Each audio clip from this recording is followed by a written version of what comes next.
When most people hear the words Call of Duty, their minds go right to a first-person shooter. Quick, fast-paced action and intense combat. For years, Call of Duty dominated the first-person multiplayer shooter scene with no true competitors that could overrule their reign. But in 2008, a franchise known for its gruesome online multiplayer battles would once again become iconic for a new reason: the release of a new game mode. We all know it very well: Nazi zombies. What Treyarch at the time thought would be a mindless wave shooter minigame quickly turned into one of the most successful innovations in gaming history, with zombies being enhanced over the next decade and a half of Call of Duty installments across 3 different development studios. Just like how Fortnite went from decent to amazing when they decided to drop the Battle Royale game mode, CoD went from great to complete with the release of the Zombies game mode. World at War Zombies was so simple. It was a great foundation for zombies to grow on because it just had charm to it. There was no complicated mechanics yet, it really was just basic round survival, but that alone was addicting, and the World at War maps were good, leading everyone to wonder how this game mode would be continued in the future. In 2010, Black Ops 1 would cement zombies into the world of gaming forever, mainstreaming the game mode to a larger audience of players. The internet loved zombies from day one, following Easter egg tutorial guides to watching live streams of people trying to get to the highest round they can. Hi guys, Mr. Rufflewaffles here. There was so much to love about this simple game mode and people couldn't get over it. Black Ops 1 introduced more perks to the game and dropped with 2 great maps, Kino der Toten and 5. These maps would be followed by Ascension, Shangri-La, and Moon, all bangers that continued the legacy of zombies from World at War. Black Ops 1 also made the wise decision of really diving into the characters that we were playing. Richtofen, Nikolai Dempsey, all these characters are now iconic in zombies because of how they were portrayed in this game. I don't think anybody can forget playing as JFK on 5 as well though. Black Ops 2 was no joke either. This game made the necessary jumps and innovations that kept zombies fresh while also, most importantly, maintaining its charm. Things like a moving bus on transit, more engaging and complex Easter eggs, keeping items in the fridge, keeping money in the bank, the additions of craftable weapons. Not only that, but some of the Black Ops 2 maps were literally godsend, okay? All of them had something that made it addicting to come back to, whether it was the Hell's Retriever on Mob of the Dead, the staffs on Origins, the hovering gun on Buried. All Black Ops 2 maps felt truly handcrafted. Every room, every area. Like, I know the map design team had to be on some type of psychedelics when coming up with this bullshit. Some of this shit was just too spiritual and creative for a human to just make up on the average Tuesday. Also, Black Ops 2 really mainstreamed figuring out the Easter egg and that being an exciting part of the gameplay. Now, whenever a map dropped, YouTubers and everyone alike was scrambling to try to figure out how to complete the map. This maintained the hardcore community in zombies who was always looking to solve these types of puzzles. Black Ops 2 is easily a contender for one of the best zombies games ever. But in 2015, Black Ops 3 did absolutely everything right. I mean everything. This game was a perfect culmination of all the features in past zombies games, plus new features that didn't go too far to the point where the zombies game mode was diluted. Once again, great maps, great cutscenes, and progression of the story of zombies. The addition of boss fights that changed how zombie maps are complete, and the gobblegum system, which yes broke the game, but still it didn't ruin zombies. I personally thought Black Ops 3 was going to be a flop when I saw it only had Shadows of Evil as the release map, but it turned out that Shadows of Evil was complete fire and hands down one of the best launch maps zombies has ever had. Maps like the Rising Drac and Garad Crovy were just insane, man. Both the craftable weapons on those maps and the Easter eggs for them were insane. Black Ops 3 also eventually released Chronicles, which is one of the best ideas they've had. They went back to the old zombies games and remastered fan favorite maps and put them on Black Ops 3. I loved playing through remastered Origins and Kino, it just never got old, man. And Black Ops 3 on Steam also introduced a workshop game mode, allowing people to create their own zombies maps, which is one of the primary reasons that Black Ops 3 still has an active community to this day for zombies. This was the pinnacle of zombies, okay? The peak, the promised land, my 14-year-old self's wet dream. But like all wet dreams, eventually you have to wake up.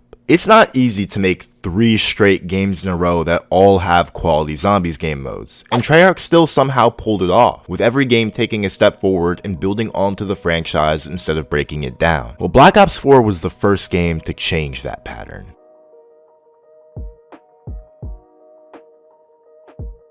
with zombies for the first time, instead of taking a step forward, taking a step to the side. Black Ops 4 dropped with 3 maps, making it a pretty content-heavy game to start off with. Problem is that 2 of these 3 maps were under a new storyline called the Chaos Story, which had no involvement at all with the usual crew that we love to play as. Immediately, we got some generic, forgettable characters that took the spotlight of the people we knew so well, which did affect the vibes of the maps a lot. In fact, the maps that did continue the Aether storyline with our original crew felt lackluster and weaker than the stories being told in the past. Now, this is obvious though. The Aether storyline technically wrapped up in Black Ops 3 Revelations. Black Ops 4 almost felt like a fan fiction, what if more than a true canon part of the story. The story basically interjects itself into the Black Ops 3 story and rewrites it in a way. Don't get me wrong, some of the cutscenes were fire, but this doesn't mean that it was good overall. It also completely botched the perk system. Like, I don't even know what the fuck they were going for here. No Juggernaut in zombies? Did they really still expect positive reviews? The perks in zombies are just as iconic as zombies itself. It's a staple for the survival elements that the game mode represents, and them getting rid of that along with our characters really took the connection away from zombies again. But Black Ops 4 did something way more detrimental than just have some bad maps and a poor perk system. The game remapped the entire gameplay loop of zombies. You see, for years, zombies was simply about being dropped into a map and you forced to survive for however long you could using the map's mechanics and specialities. If you wanted to complete the Easter egg, sure, you could do that, but there was hardly any pressure to go down that path if you didn't want to. Black Ops 4 turned a zombie survival mode into a zombie campaign mode. The maps in Black Ops 4 were almost pointless to play, not even worth your time if you weren't trying to progress towards the Easter egg and complete the objectives. On one of the Black Ops 4 maps, like Dead of the Night, there was literally zero way you were ever going to pack a punch on this map unless you searched up a tutorial on YouTube. The map had almost no content if you weren't pushing the boss fight, and this applied to a lot of the Black Ops 4 maps. They were simply too hard to play if you weren't looking up shit on YouTube for almost every map. You just weren't gonna have a fun time, and zombies should have never gotten that complicated. The maps in the game should never feel dry because you don't know how to do a puzzle. And this was obviously their intention too, because on the main menu of the game, it was displayed how many times you completed the Easter egg for a map, showing that the completion of the map was a big part of what the developers wanted the average player to do. It was clear that survival was an afterthought in Black Ops 4. This had to be an objective-based game mode. Now, don't get me wrong, Black Ops 4 Zombies was not terrible, and it wasn't the worst zombie installment in the franchise. In fairness, the game was at a massive disadvantage due to the hype built up for it because of how good the last 3 Zombies games were. It didn't help that Black Ops 4's multiplayer was also complete shit, so people naturally had to put a little bit more attention on the Zombies game mode, leading to a lot more hate. But overall, this had been a misstep for Treyarch Zombies. But one misstep, one bad game doesn't bring down the whole tower, right? But 2 missteps? Cold War Zombies. This game was the reason we lost everything. Like I had said earlier, BO4 was a step to the side, but Cold War, this shit was a leap of faith backwards. Game only dropped with 1 map, okay, which happens to be one of the smallest zombies maps ever made. I'm talking smaller than almost every map in Black Ops 1. But god damn it, I wish the map being small was the biggest problem. Cold War Zombies was literally multiplayer, okay? With zombies pasted in it. No longer did the game mode feel separate. They felt like one. Black Ops 4 at least had maps that looked zombified, okay? That looked scary and different. This was obviously a zombies map. But Cold War could have just been a location from a campaign mission converted into zombies. Oh yeah, and you know playable characters? Fuck that. Now you're just a nameless military operator dropped off in a helicopter. A helicopter, are you kidding me? You could literally spawn in with an assault rifle or an LMG right from the start if you choose. The survival aspects of zombies were completely removed, and as if the game didn't already feel like a multiplayer mission, there were literally objective pings on your HUD telling you where to go. Like this is some co-op mission, what the fuck? The vibes were off, the balance was off, and the game mode was ruined. But it's very clear why this happened. Treyarch actually did listen to the criticism from Black Ops 4. They reinstalled the old perk system into the game and expanded Pack-a-Punch in a new way, all things that we asked for. But we had also complained about the maps being too hard in Black Ops 4, too niche, which was true, but Treyarch flipped it to the opposite side of the spectrum. Now these maps were a joke, with the Easter eggs basically being handed to you step by step on a silver platter. All the maps were too easy. Cold War's first map could literally be completed in like 30 minutes. The difficulty was gone, the challenge of the Easter eggs was gone, and the survival elements that made zombies so intense was gone. I mean, they literally added an extract feature where you can leave the map at round 10. Let me just radio in my chopper real quick, hop in and goodbye. Every map in Cold War was just as forgettable as the last. With the removal of named characters and a real storyline that was even the slightest bit interesting, there was nothing for players to get attached to or care about. Now, Treyarch's reason for making Cold War the way it was